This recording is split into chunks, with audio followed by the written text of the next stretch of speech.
বন্ধুরা, আজকে আমি মাটন বানিয়ে দেখাবো। তো এখানে আমি 500 গ্রাম মাটন নিয়েছি, সাথে নিয়েছি আলু। যেহেতু আমি আলু দিয়ে করব, যদি আপনারা চান তো আলু ছাড়াও করতে পারেন।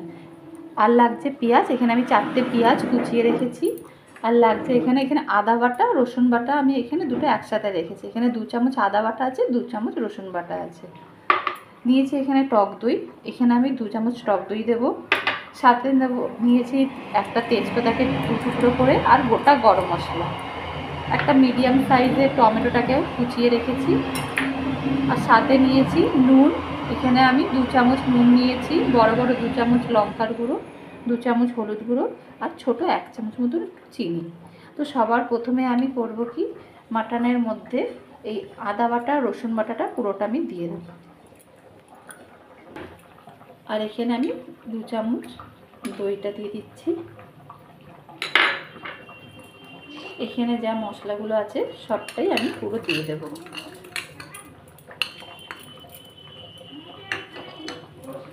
এখানে আমি সর্ষের তেল দেব, এই চামচে 2 চামচ, এই 1 চামচ, আর এই 2 চামচ তেল দিয়ে এটাকে আমি ভালো করে হাত দিয়ে মেখে নেব।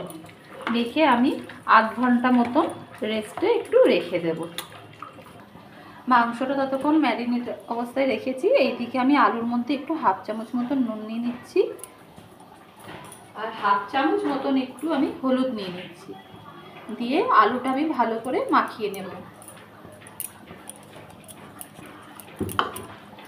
আলুটা মাখানো হয়ে গেলে আমি এদিকে কড়াইটার মধ্যে বসিয়েছি গরম করতে, গরমও হয়ে গেছে। এখানে আমি সর্ষের তেল দিয়ে দিচ্ছি আলুগুলো ভাজার জন্য। তেলটা গরম হলেই আমি আলুগুলো ভাজতে দিয়ে দেবো। তেলটা গরম হয়ে গেছে, এবার আমি আলুগুলো দিয়ে দিচ্ছি।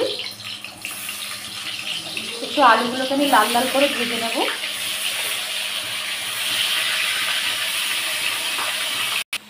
আলুগুলো কিন্তু আমার ভাজা হয়ে গেছে, এবার আমি আলুগুলোকে উঠিয়ে নিচ্ছি। এবার আমি ওই তেলের মধ্যে গোটা গরম মশলাগুলো ফোড়ন দিয়ে দিচ্ছি, আর একটা তেজপাতাও দিয়ে দিচ্ছি। একটু খুন্তি দিয়ে নেড়ে দিচ্ছি। এবার আমি এর মধ্যে কুচনো পেঁয়াজগুলো দিয়ে দেবো। এবার পেঁয়াজগুলোকে আমি একটু লালচে লালচে করে ভেজে নেব।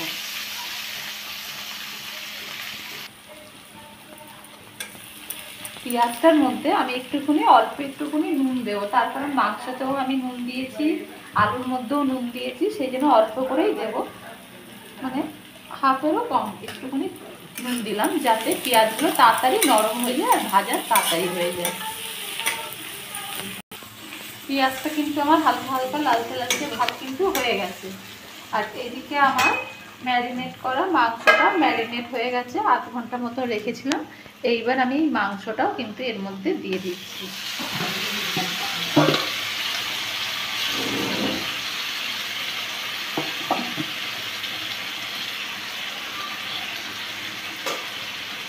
দিয়ে এবার এটাকে ভালো করে কষাবো। সাথে সাথে কিন্তু আমি এর মধ্যে এই টমেটোটাও কিন্তু দিয়ে দেবো। দিয়ে এবার ভালো করে মাংসটাকে আমি কষাবো। মাংসটা কিন্তু ভালো করে আমার দেখুন কষে গেছে, তেলটাও ছেড়ে ছেড়ে গেছে। এবার আমি আলুগুলো এর মধ্যে দিয়ে দিচ্ছি, দিয়ে একটুখানি কষিয়ে নেব। আর দিয়ে দেবো এখানে জল। আমি এই সাইডে একটু গরম জল বসিয়েছি, গরম হয়েও গেছে। এবার এই জলটাই আমি এর মধ্যে দিয়ে দেবো। মাংসটা আমি কিন্তু কড়াইতেই করছি, এই জন্য একটু বেশি জল দেবো, কারণ একটু সেদ্ধ হবে। কষাতে কষাতে ভালোই সেদ্ধ হয়ে গেছে। এবার নেড়ে ছেড়ে আমি মাংসটা ঢেকে দেব। দেখুন রঙটা কিন্তু খুব সুন্দর এসছে। এবার যখন ফুটে একদম রেডি হয়ে যাবে, দেখতে কিন্তু আরও সুন্দর হবে, খেতেও যেমনি হবে দেখতেও তেমনি।